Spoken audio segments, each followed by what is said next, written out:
오늘 본문 말씀을 중심으로 한 시간에 망한 바벨론, 한 시간에 망한 바벨론이라는 제목으로 하나님 말씀 증거하겠습니다.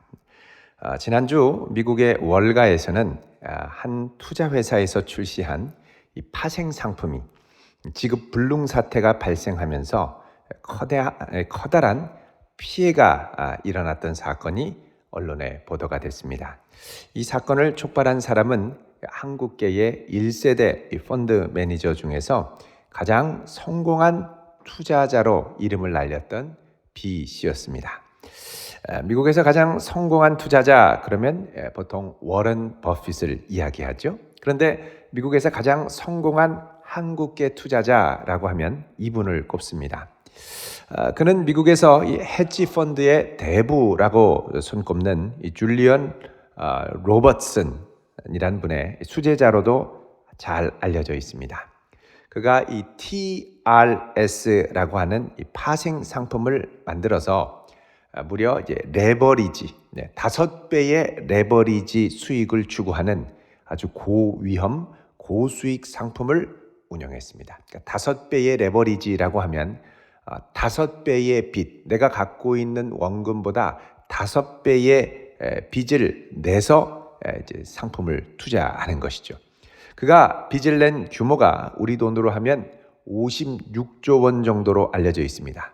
그런데 그가 이번에 투자했던 것이 이제 급락하면서 그에게 투자했던 여러 고객사들에게 많은 피해를 입히게 됐습니다. 이틀간 그가 입은 손실이 무려 200억 달러, 단 이틀 만에 22조 원에 달하는 것으로 알려졌습니다. 이 블룸버그 통신은 이 사건을 보도하면서 현대 금융 역사에 기록될 만한 최단 시간의 가장 큰 손실이다, 이렇게 보도를 했습니다. 고수익을 추구하는 무려 5배의 레버리지의 파생 상품이 그가 오랫동안 월가에서 쌓아올린 명예를, 또 신뢰를 한순간에 무너뜨렸던 것입니다. 그는 월가에서도 아주 신실한 크리스천으로 알려졌습니다. 우리나라에도 아주 신실한 크리스천으로, 또 동시에 자선단체를 세워서 많은 좋은 일을 하는 자선사업가로도 알려졌습니다. 그래서 그가 세운 자선단체가 우리나라의 크리스천들에게 아주 많은 선한 영향력을 발휘하기도 했습니다. 그런데 그랬던 그가 왜 이렇게 무리한 투자를 감행했던 것일까요? 그의 가까운 지인의 증언에 따르면 그가 월가에서 보다 큰 인정을 받고 싶은 마음으로 무리한 투자를 감행했던 것입니다. 그는 지난 2012년에 타이거 아시아 펀드라는 이름의 이 펀드를 운영하면서 고수익을 거두기 위해서 중국 주식을 거래하면서 내부자 거래를 한 혐의로 미국 증권거래위원회로부터 조사를 받고 유죄를 선고받았던 적이 있습니다. 이때 그가 냈던 벌금을 내서 감옥에는 가진 않았지만 그가 냈던 벌금이 6천만 달러, 우리 돈으로 하면 664억 정도에 해당하는 어마어마한 돈을 냈던 이력이 있었습니다. 내부자 거래를 했다는 건 뭐냐? 그렇게 해서라도, 불법인 걸 알지만 그렇게 해서라도 은밀하게, 무리하게 고수익을 추구했다는 것입니다. 그렇게 해서 결국은 월가에서 최고의 수익률을 거두는 최고의 투자자라는 인정을 추구했던 것입니다. 벌금을 낸 이후에 사실 그의 명예는 추락을 했고 월가에서는 그를 블랙리스트로, 거래하면 안 되는 블랙리스트에 그 이름을 올리기도 했습니다. 그 사건 이후로 그는 다시 절치부심해서 월가 최고의 투자자로 재기를 시도했습니다. 그랬던 것이 마침내 몇 해 전에 이 골드만삭스의 이 블랙리스트 명단에서 제외가 되고, 그리고 나서 그는 전 세계의 주요 투자자들을 고객으로 유치하게 됐습니다. 마침내 그간의 명예와 신뢰가 무너졌던 것이 회복되는 순간이 온 것입니다. 하지만 욕심이 앞서다 보니까 결국 한순간에 그가 수십 년에 걸쳐 쌓아왔던 명성과 신뢰가 또다시 무리한 욕심 앞에 단 이틀 만에 무너지고 말았습니다. 흔히 월가의 탐욕이다라고 하지 않습니까? 전에 2007년도, 2008년도에 이 미국에서 발생한 이 서브프라임 모기지 사태도 이런 월가의 탐욕으로부터 촉발된 적이 있었습니다. 자, 이런 탐욕, 제국의 탐욕은 제국이 갖는 특징이기도 합니다. 제국은 그를 따르는 이들을 탐욕으로 미혹하고 초대합니다. 제국에 깊이 들어가서 그 제국과 깊은 관계를 맺고 제국의 인사이더가 되면 제국의 인정과 함께 막대한 부와 권세를 이룰 수 있을 것처럼, 누릴 수 있을 것처럼 미혹을 합니다. 그래서 제국 주변에는 항상 제국의 인정을 받으며 제국으로부터 커다란 유익을 누리고자 시도하는 이들이 늘 질비하게 둘러서 있습니다. 이것은 성도라 할지라도 결코 피하기 쉽지 않은 유혹입니다. 세상의 이 인정과 제국이 주는 유익과 믿음을 동시에 지키고자 하는 마음이 누구에게나 찾아올 수 있다는 것입니다. 계시록 18장에는 이 제국이, 이랬던 제국이 결국은 그 실체가 드러나면서 무너질 때 이 제국 주변을 둘러서서 그동안 제국의 인정과 혜택을 갈구하던 세 부류의 사람들이 탄식하는 장면이 등장합니다. 먼저 첫 번째는 이 제국 주변에 제국을 위해서 일했던 분봉왕들, 위성국가의 왕들이 등장합니다. 자, 9절 10절 여러분 같이 보시겠습니다. 시작. 그와 함께 음행하고 사치하던 땅의 왕들이 그가 불타는 연기를 보고 위하여 울고 가슴을 치며 그의 고통을 무서워하여 멀리 서서 이르되 화 있도다 큰 성 견고한 성 바벨론이여 한 시간에 내 심판이 이르렀다 하리로다. 아멘. 자, 여기 보면 제국 바벨론과 함께 음행하고 사치했던 왕들이 나옵니다. 이들은 그동안 바벨론이 주는 혜택과 권세를 마음껏 향유하고 있었습니다. 예수님 당시에 갈릴리 지역을 통치했던 이 분봉왕 헤롯 안티파스도 바로 그런 지도자 중에 하나였습니다. 이런 이들은 그 권세가 영원할 줄 알았습니다. 제국의 권세가 영원하는 한 나도 그 영원한 권세에 얹혀 함께 그 부귀영화를 누릴 수 있겠다라고 생각을 했죠. 그런데 수백 년에 걸쳐서 이룩했던 이 제국이 무너지는 데는 오늘 말씀에 따르면 불과 딱 1시간밖에 걸리지 않았다고 합니다. 단 1시간에 무너진 제국을 보고 황망해하면서 가슴을 치고 울며 안타까워합니다. 두 번째 부류의 사람들을 보면 이 사람들은 바벨론 덕분에 부를 쌓았던 상인들, 비즈니스맨들입니다.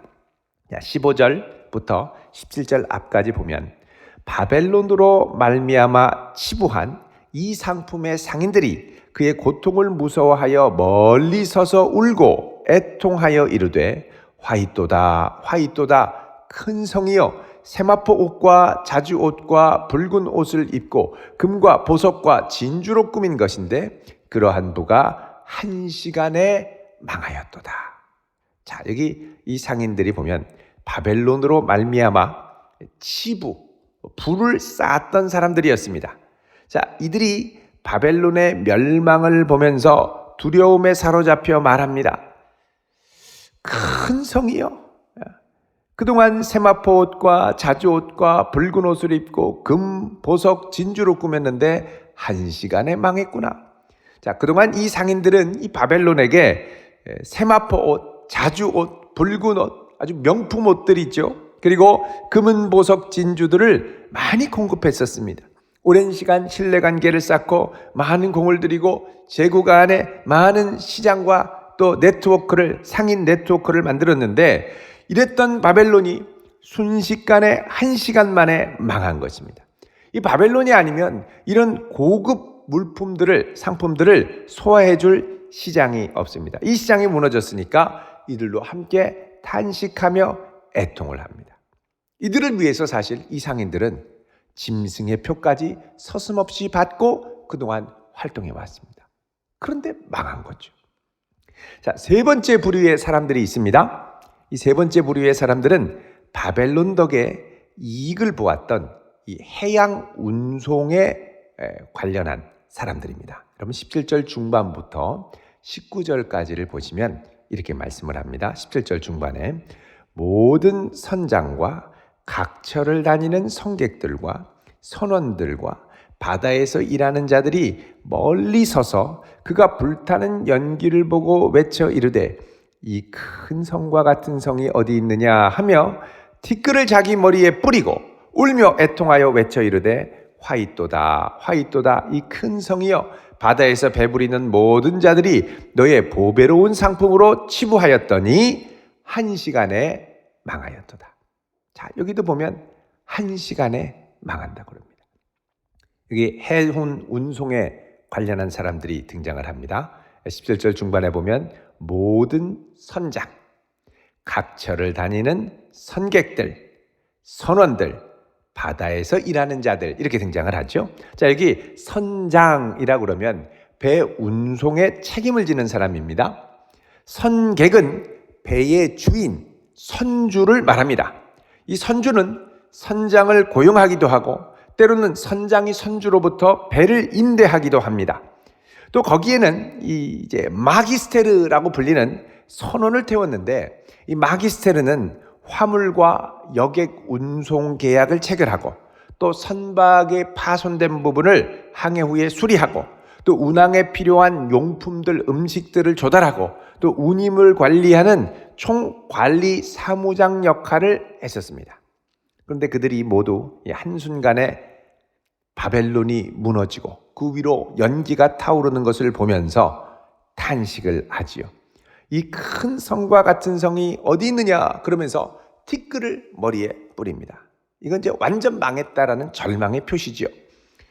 자, 당시 제국은 전 세계 무역의 90%를 차지했습니다. 그러니까 큰 배들, 웬만한 배들은 웬만하면 다 제국 로마를 향했습니다. 여러분 버스 터미널도 보면 서울의 시외버스 터미널에 전국에서 버스들이 다 올라오죠. 얼마나 크고 복잡한지 모릅니다. 한 곳만이 아닙니다. 여러 군데 있습니다. 근데 지역에는 버스를 보면 서울 가는 것은 대부분 있죠. 대전 가는 것은 없는 데도 많습니다. 다 이 서울 중심으로 이 버스가 모여 있는 것처럼 이 로마도 배 다니면 웬만하면 다 로마로 가는 겁니다.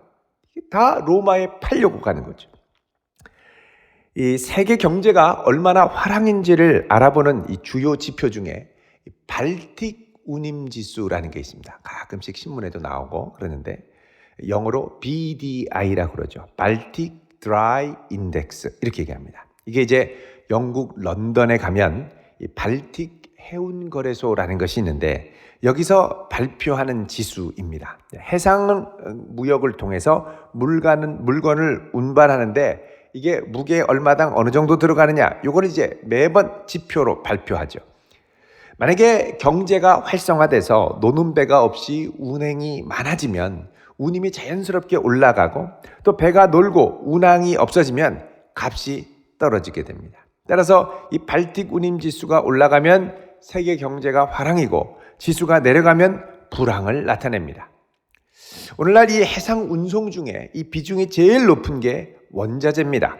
석탄, 석유, 천연가스 이런 거 나르는 배들을 보면 운동장 막 2개, 4개 크기로 어마어마하게 큰 이 배가 만들어져서 이제 가죠. 그 안에 석유를 가득 채우고 천연가스를 가득 채우고 또 구리 같은 철광물을 가득 채우고 이러면서 날아가는 거죠.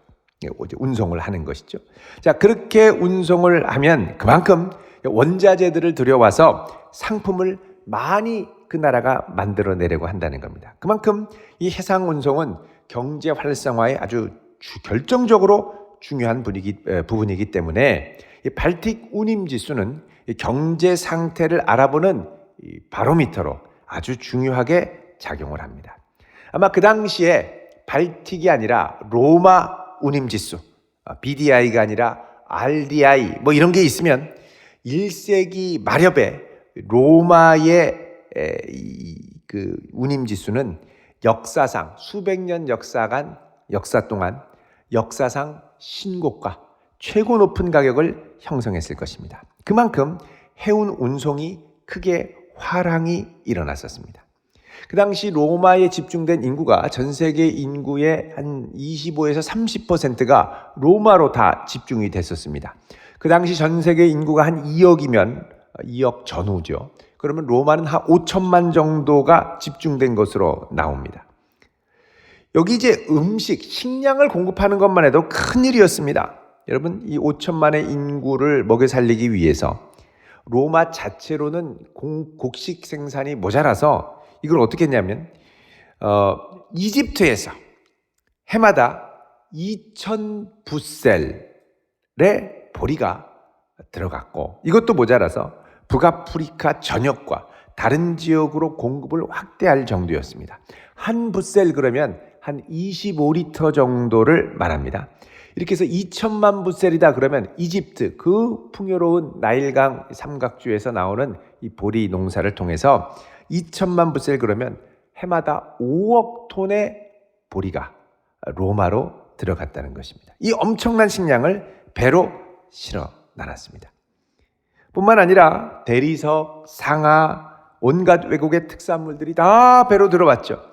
이렇게 배로 들어오는 게 육로를 통해서 가는 것보다 수송 비용이 한 60분의 1 정도로 줄어들고 절약이 됩니다. 그러니까 웬만한 무역은 다 배를 통해서 이용했고, 이걸 통해 선주와 선장은 큰 돈을 벌고 해운 관련 종사자들이 이런 걸 통해서 많이 이제 생계를 유지했었습니다.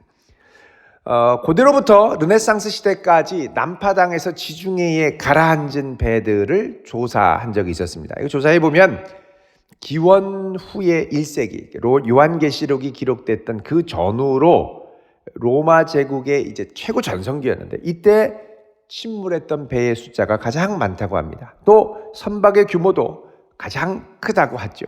그러니까 이 정도니까 제국이 한순간에 무너지니까 이 제국과 상대하던 이 해운 관련 종사자들이 큰일 났다, 어떻게 하냐, 통곡하고 애통할 만도 하지요. 이들도 공통적으로 하는 고백이 뭐냐? 그토록 강성하고 영원할 것 같던 이 대제국이 어떻게 한 시간에 망할 수 있냐는 겁니다. 한 시간에. 19절 끝에도 그러죠. 어떻게 한 시간에 망하였느냐 이러면서 탄식하지 않습니까?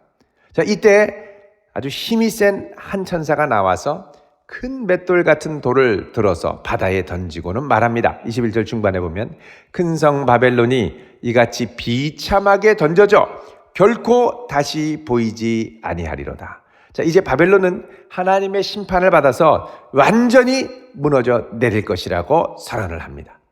그러면서 천사가 22절에 그동안 검은 곳 타는 자, 풍류하는 자, 퉁소 부는 자, 나팔 부는 자의 소리가 결코 들리지 않고, 어떤 세공업자든지 결코 보이지 않고 맷돌 소리도 들리지 않겠다 그럽니다. 여기 검은 고, 풍류, 퉁소, 나팔 부는 자들, 이런 사람들은 도시를 축제 분위기로 만들어 주었던 음악가들입니다. 또 세공업자들은 헬라어로 테크니테스, 그래서 테크니션, 기술자들을 말합니다. 제국 안에서 여러 가지 간의 수공업으로 생산을 했던 그릇, 가죽 제품들, 이런 것들, 금은 세공품들, 이런 것들을 생산해냈던 인력들을 말합니다. 맷돌 가는 소리는 곡식 가는 소리입니다. 맷돌을 가는 소리가 들리지 않는다. 곡식이 다 떨어졌다는 것입니다. 자, 그렇게 되면 제국은 폐허가 되죠. 23절에 등불빛이 결코 다시 내 안에 비치지 않고 신랑과 신부의 음성이 결코 그 안에서 들리지 아니하리로다 그러죠. 그러면서 너희의 상인들은 땅의 왕족들이라 내 복술로 말미암아 만국이 미혹됐다 그럽니다. 자, 여기 등불빛, 제국의 거리를 비추던 이 빛입니다. 가다 보면은 우리 가로등 있는 것처럼 제국에도 주랑이 옆에 좌우로 쫙 늘려져 있어서 이 주랑의 불빛을 따라 국가 행사와 축제들, 여신제들, 뭐 이런 신을 기념하는 행사들도 하고, 또 결혼식 축제도 저녁에 열리죠. 이 모든 행사를 했던 불들이 다 꺼지고 결혼식도 없을 것이라고 그럽니다. 자, 이때 이제 깨닫는 거죠. 아, 우리가 바벨론의 마법에 미혹되었었구나. 미혹되었다. 바벨론이 우리를 호렸구나. 혹했었구나. 신기루 같은 마법으로 인생의 행복과 안정과 기쁨을 맛보리라고 생각을 했지만 어느 순간 덧없이 훅 하고 사라지며 황폐함만을 남긴 이 바벨론의 마법에 속았다는 것을 깨닫게 됩니다. 그리고 제국은 이런 마법으로 백성들을 호리면서 하나님의 백성들을 핍박했었습니다. 짐승의 표를 받고 짐승의 제국 안에서 짐승이 원하는 대로 상업활동을 해야 부와 경제적인 부를 이루고 만족을 누리고 권세를 누리고 잘 살 수 있다고 가문이설을 했었습니다. 그런데 이제 망하고 보니 이게 아무것도 아니라는 것을 깨닫게 되죠. 여기 있는 이 배상인들 또 상인들 그리고 왕들은 다 짐승에게 충성을 맹세하며 숭배하던 표받았던 사람들인데 이들이 황망하게 탄식해서 울고 있는 겁니다. 자, 24절에 보면 선지자들과 성도들과 땅 위에서 죽임을 당한 모든 자의 피가 그 성 중에 발견되었느니라. 자, 여기 보면 이 제국이 망한 결정적인 이유가 등장하는데 그게 뭐냐? 바로 우상 숭배로 이 제국에게 부와 영예를 허락하신 하나님을 속히 떠나게 되었다는 것입니다. 결국 제국이 제공하는 그럴듯한 마법은 없다는 것이죠. 잠시 있는 것처럼 미혹했지만 결국 반드시 그 대가를 치르게 되었습니다. 고수익을 가져다 준다. 큰 출세를 가져다 준다. 큰 영예를 가져다 준다. 이 제국의 레버리지 투기죠. 장밋빛 미래라고 생각을 했지만 결국 제국이 감당할 수 없는 시한폭탄이 되어서 제국을 무너뜨리고 말았습니다. 지금 우리가 살아가는 이 세상, 세계화된 이 세상도 크게 다르지 않습니다. 다 이 제국적인 논리가 지배하죠. 코로나19로 전 세계 경제가 경색이 오고 마비가 오자 각 나라마다 우선적으로 한 것이 무엇입니까? 빚을 내서 돈을 찍어낸 겁니다. 그래서 코로나19로 각 나라마다 부채가 급증하고 있습니다. 나라가 책임져 주겠다. 걱정하지 말아라. 여러분, 우리나라의 경우에 지난 한 해 국가 부채 증가 속도가 OECD 가입 국가 중에 2위를 기록했습니다. 그러니까 GDP 대비 가계 부채 비율이 이제 100%를 넘었습니다. 10만 원 버는데 10만 원이 빚입니다. 이렇게 되는 거죠. 그러니까 벌면 갚으면 끝나는 거예요. 게다가 주택 가격이 급등하면서 더 오르기 전에 집을 살려고 하는 사람들이 늘어나게 되고 또 묻지마 투기, 빚투가 늘어나면서 국가 총 부채가 이제 우리나라가 5천조 원이 넘어서게 됐습니다. 5천조 원. 이 정도면 우리나라 총 생산 GDP의 3배에 육박을 하게 됩니다. 이거는 미국의 경우도 마찬가지입니다. 미국도 지난 한 해 부채 수준이 GDP 대비 104%가 넘어가면서 제2차 세계대전 종전 때의 수준으로 근 80년 만에 최대치로 올라갔습니다. 그 규모만 하더라도 미국은 21조 6천억 달러. 그러니까 우리 돈으로 하면 23경이 빚입니다. 23경. 이게 최근에는 제가 어제 통계를 봤더니 28조 달러로 올라갔습니다. 그러니까 30경이 경. 경 하면은 이렇게 감이 오십니까? 경. 30경이 빚이죠. 이게 전 세계적으로 보면 빚이 281조 달러입니다. 그러니까 전 세계가 이렇게 해서 지금 너도 나도 빚 위에 나라와 제국을 쌓아 올렸는데 300경의 빚을 진 거죠. 300경이 빚입니다. 빚으로 사는 나라입니다.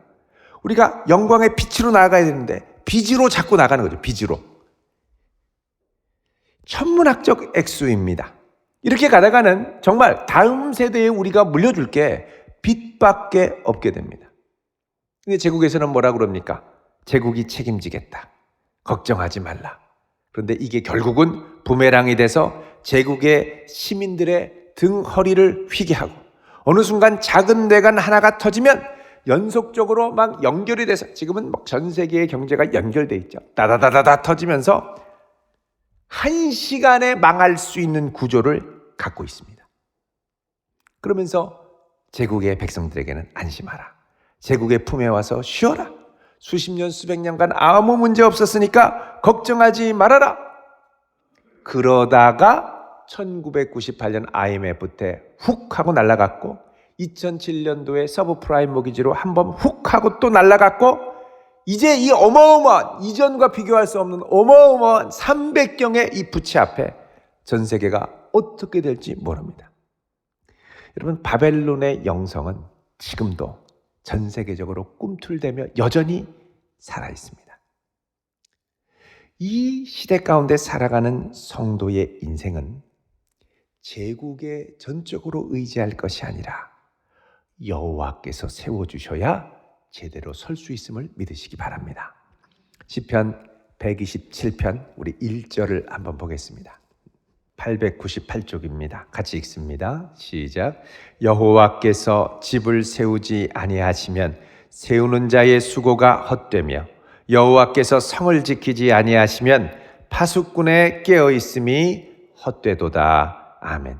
자, 하나님이 집을 세우지 않으면 아무리 내가 집을 세우려고 애를 쓰고 발버둥을 치고 뭐 여기저기 알아보고 해도 헛되게 끝나고, 하나님이 우리의 인생을 지켜주지 않으면 아무리 이른 새벽에 일어나서 전 세계의 경제 동향을 살피고 뭐 다 알아보고 해도 그 깨어있음이 헛되다고 말씀합니다.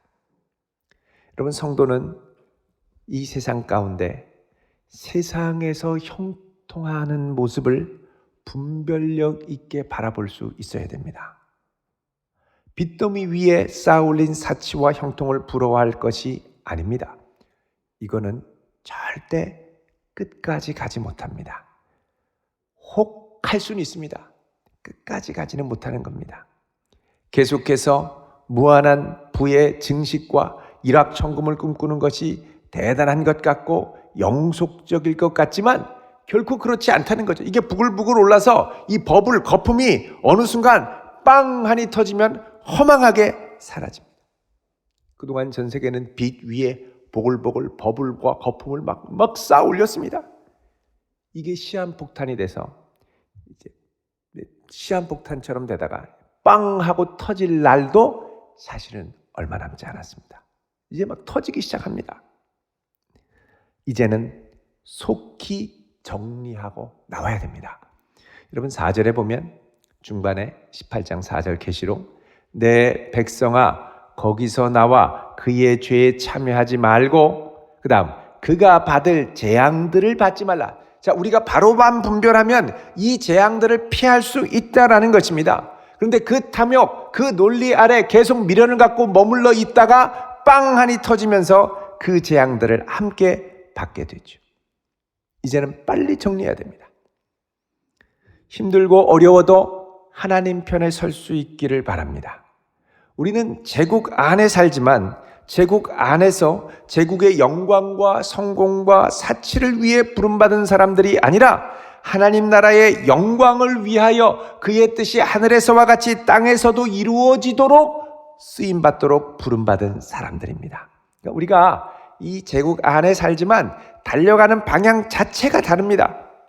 모두가 이 제국의 바벨론의 논리에 휩쓸려가는 이 시대에 거룩하고 순결해서 아름다운 하나님의 영광의 광의를 발휘할 수 있는 성도로 설 수 있기를 바랍니다.